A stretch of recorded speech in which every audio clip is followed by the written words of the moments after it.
But it's usually the how that I'm involved with. Yeah, I want to do something like this. So then we would talk about it, and I would get a sense of what it was you really wanted to do. Sure. And once that was sort of conceived fully, the first thing I would usually do was to create a 3D model of the thing so that we could confirm, yeah, this is what it's going to be. And then you would have input and say, no, it needs to be taller, it needs to be wider, it needs to be fatter, whatever. It's got to have more facets, whatever. So we would kind of work that for a while.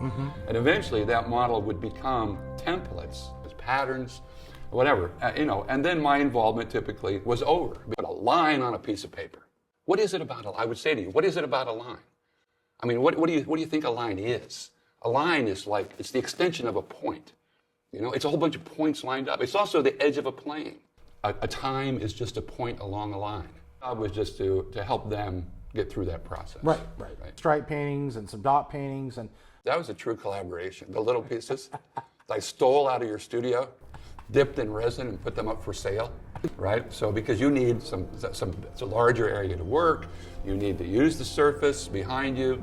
So yeah, it was fun. We did a lot of things like that back in that period of time in curating, but as a sort of administrator, advantage of this resource that we had access to at that time. Put a video in the woods. Yeah. And it would come on.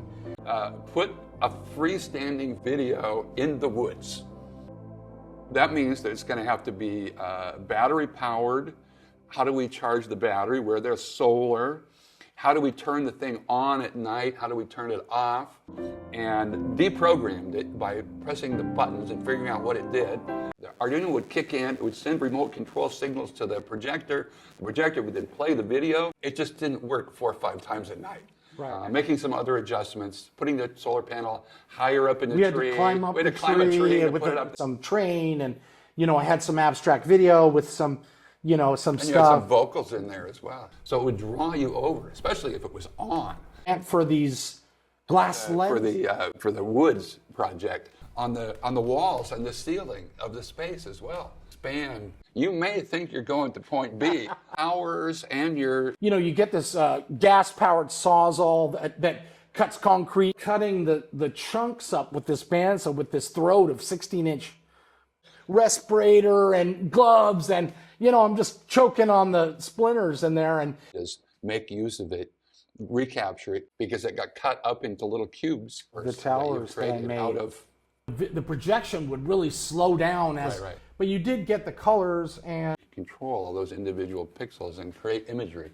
Where it was like 95 degrees. If you had the, give them the tapered, forms that they ended up being. So almost like a real skyscraper, it has. Sure. Like maybe the giant one we did at first in Car Creek. A tower which emerges from the ground and has something going on at the top.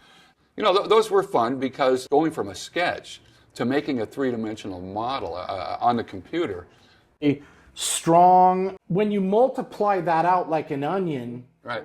And then I thought it was like, I would have loved to have something. I made it so that you could climb it, and there was of the angles were such that right. It still had that like spaceship landed quality.